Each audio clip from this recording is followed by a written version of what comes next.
Hello నమస్తే, నేను అశోక్. దొంగ ఓట్లకు సంబంధించిన వ్యవహారం పైన వెస్ట్ బెంగాల్ అసెంబ్లీ దద్దరిల్లింది. 2-3 రోజులుగా వెస్ట్ బెంగాల్ అసెంబ్లీ సంబంధించిన పరిణామాలన్నీ చూస్తుంటే ఓట్ చోరీ పైన ఏదైతే రాహుల్ గాంధీ పాదయాత్ర చేపట్టారో దానికి సంబంధించిన అంశం మీద తృణమూల్ కాంగ్రెస్ కావచ్చు, అలాగే బీజేపీకి సంబంధించిన ఎమ్మెల్యేల మధ్య కూడా తీవ్ర స్థాయిలో మాటల యుద్ధం నడుస్తుంది. దీన్ని కూడా కొంత ఉద్రిక్తకు కూడా మారేటువంటి పరిస్థితి కూడా కనిపిస్తుంది. ఒక్కసారిగా మార్షల్స్ కావచ్చు, లేదంటే అక్కడ బీజేపీ ఎమ్మెల్యేలు అందరూ కూడా స్పీకర్ పోడియంని చుట్టుముట్టినటువంటి నేపథ్యంలో అక్కడ టీఎంసీకి సంబంధించిన ఎమ్మెల్యేలు ఎవరైతే ఉన్నారో వాళ్ళిద్దరి మధ్య కూడా ఒక ఘర్షణ కూడా ఏర్పడినటువంటి పరిస్థితిని కూడా మనం చూస్తూ వచ్చాము. అలాంటి నేపథ్యంలోనే అక్కడ ఉన్నటువంటి మార్షల్స్ అందరినీ కూడా బీజేపీ ఫ్లోర్ లీడర్గా ఉన్నటువంటి శంకర్ ఘోష్ని ఈడ్చికెళ్ళి బయటకు లాక్కెళ్ళినటువంటి పరిస్థితి కూడా అసెంబ్లీ వ్యాప్తంగా కూడా పెద్ద ఎత్తున సంచలనంగా మారుతూ వచ్చింది. అదేంటి వెస్ట్ బెంగాల్ అసెంబ్లీకి సంబంధించి ఈ యొక్క అంశానికి సంబంధించి ఎందుకు ఇంత పెద్ద ఎత్తున చర్చ జరుగుతుందనేటువంటి ఆలోచన ప్రతి ఒక్కరికి వస్తుంది. ఎందుకంటే దేశవ్యాప్తంగా ఇటు పార్లమెంట్ ఎన్నికలు జరిగినటువంటి తీరు కావచ్చు, అలాగే కొన్ని రాష్ట్రాల్లో అసెంబ్లీ ఎన్నికలు జరిగినటువంటి తీరు కావచ్చు, ఈ రెండు ఎన్నికలకు సంబంధించిన అంశం మీద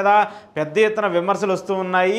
ఎందుకంటే ఎప్పుడైతే రాహుల్ గాంధీ ఓట్ చోరుకి సంబంధించిన వ్యవహారాలు ఏదైతే ఉందో వాటన్నింటినీ కూడా పెద్ద ఎత్తున ప్రెస్ మీట్ పెట్టి ఎన్నికల కమిషన్ని నిలదీస్తూ, ఎన్నికల కమిషన్ని ప్రశ్నిస్తూ ఆయన చేసినటువంటి వ్యాఖ్యలు ఏవైతే ఉన్నాయో వాటన్నిటి మీద కూడా ఇండియా కూటమికి సంబంధించి ఇండియా కూటమిలో ఉన్నటువంటి పార్టీలన్నింటినీ కూడా పెద్ద ఎత్తున ఎన్నికల కమిషన్ మీద కావచ్చు, అలాగే ఎన్డీఏ కూటమికి సంబంధించిన పార్టీలో ఉన్నటువంటి వ్యక్తులందరినీ కావచ్చు విమర్శలు చేస్తూ ఉన్నారు. అయితే ఇదే అంశానికి సంబంధించి అసెంబ్లీలో తృణమూల్ కాంగ్రెస్కి సంబంధించి వెస్ట్ బెంగాల్ సీఎంగా ఉన్నటువంటి మమతా బెనర్జీ మాట్లాడుతూ కొన్ని కీలక వ్యాఖ్యలు చేస్తూ వచ్చారు.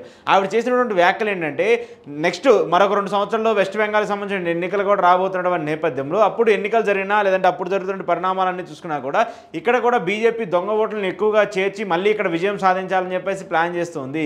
ఇటీవల పార్లమెంట్ ఎన్నికలు జరిగినటువంటి నేపథ్యంలో కూడా బీజేపీ అక్కడ ఎక్కువ స్థానాలు సంపాదించడం కోసం కావచ్చు, లేదంటే దేశంలో అధికారంలోకి రావడం కోసం కూడా ఈ దొంగ ఓట్లే కారణం అంటూ కూడా ఆమె పెద్ద ఎత్తున విమర్శలు చేస్తున్నారు. అంతేకాకుండా ఎవరైతే ఎన్డీఏ కూటమికి సంబంధించి 2 పార్టీల బలంతో ఏర్పడినటువంటి బీజేపీ ప్రభుత్వం ఉందో, అటు చంద్రబాబు నాయుడు గారు ఆంధ్రప్రదేశ్కి సంబంధించి చూసుకున్నా, అలాగే బీహార్కి సంబంధించి నితీష్ కుమార్ చూసుకున్నా, వీళ్ళిద్దరూ కూడా ఆయా రాష్ట్రాల్లో దొంగ ఓట్లను యాడ్ ఆన్ చేసుకొని గెలిచినటువంటి పార్టీలు. తద్వారానే వాళ్ళు బీజేపీకి మద్దతుగా నిలుస్తూ వచ్చారు. అందుకోసమే వాళ్ళ ముగ్గురు కూడా ఇప్పుడు పొత్తులో ఉంటూ వచ్చారంటూ కూడా ఆమె మాట్లాడుతూ వస్తున్నారు. సో ఈ అంశాలన్నింటినీ చూసుకుంటూ ఉన్నప్పుడు ఖచ్చితంగా గతంలో చాలాసార్లు చంద్రబాబు నాయుడు గారికి మద్దతుగా, చంద్రబాబు నాయుడు గారికి సపోర్ట్గా ఆయన అరెస్ట్ అయినప్పుడు కూడా ఆయన అరెస్ట్ని ఖండించినటువంటి మమతా బెనర్జీ గారు ఏదైతే ఇప్పుడు ఓట్ చోరుకి సంబంధించిన అంశం ఉందో ఆ ఓట్ చోరు అంశం మీద పెద్ద ఎత్తున ఆవిడ విమర్శలు చేస్తూ ఉన్నారు.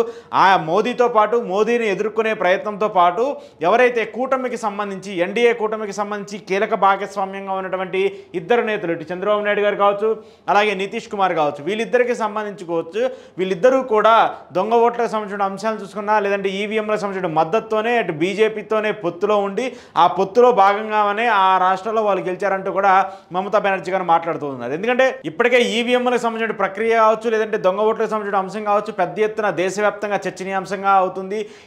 ఇప్పటికే ఆటం బాంబ్ అంటూ ఏదైతే రాహుల్ గాంధీ ఒక ప్రెస్ మీట్ పెట్టి పూర్తి స్థాయిలో ఎన్నికల కమిషన్ ఫెయిల్ అయినటువంటి విధానం కావచ్చు, అలాగే దొంగ ఓట్ల చేరికను ఎలా ఏ ప్రాతిపదికన ఏ విధంగా దొంగ ఓట్లను చేర్చి ఆ నియోజకవర్గాల్లో తమను ఓడించామని చెప్పేసి ఆరోపణలు చేసినటువంటి సిస్టమ్ కావచ్చు, ఆంధ్రప్రదేశ్కి సంబంధించి ఇటు అధికార వైఎస్ఆర్ కాంగ్రెస్ పార్టీ వాళ్ళు ఓడిపోయాము, ఎన్నికలకు సంబంధించి ఎన్నికల పోలైనటువంటి సమయం కావచ్చు 6 గంటల వరకు అనౌన్స్ చేసినటువంటి స్టేట్ ఎలక్షన్ కమిషనర్ అనౌన్స్ చేసినటువంటి ఓట్ల పర్సంటేజ్ కావచ్చు, ఆ తర్వాత 2-3 రోజుల తర్వాత పెరిగినటువంటి ఓట్ల పర్సంటేజ్ కావచ్చు. సో ఈ గ్యాప్ అంతా చూసుకుంటూ ఉన్నప్పుడు పెద్ద ఎత్తున దేశంలో జరిగినటువంటి ఎన్నికల్లో పెద్ద ఎత్తున ఓట్ల గోల్మాల్ జరిగింది.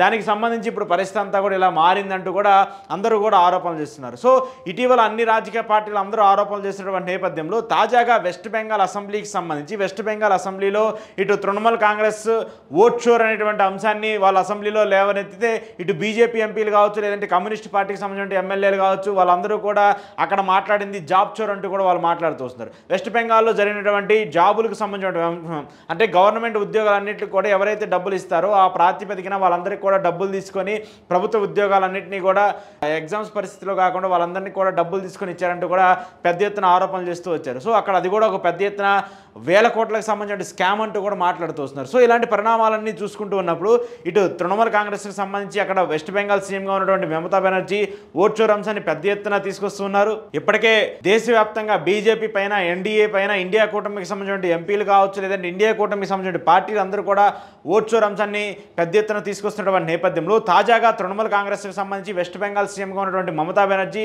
ఇటు చంద్రబాబు నాయుడు గారిని, నితీష్ గారిని వీళ్ళిద్దరినీ కలుపుతూ ఎన్డీఏ కూటమి భాగస్వామ్యంలో ఉన్నారు కాబట్టి వీళ్ళందరూ వీళ్ళందరి గెలుపుకు కూడా వీళ్ళ కూటమి నిలబడటానికి కూడా ఓట్ చోరే కారణము, ఆ దొంగ ఓట్లే కారణం అంటూ కూడా ఆమె చేసినటువంటి వ్యాఖ్యలన్నీ కూడా పెద్ద ఎత్తున చర్చనీయాంశంగా మారుతుంది. దీని మీద ఖచ్చితంగా పోరాడతామని చెప్పేసి కూడా వాళ్ళు మాట్లాడుతూ వస్తున్నారు.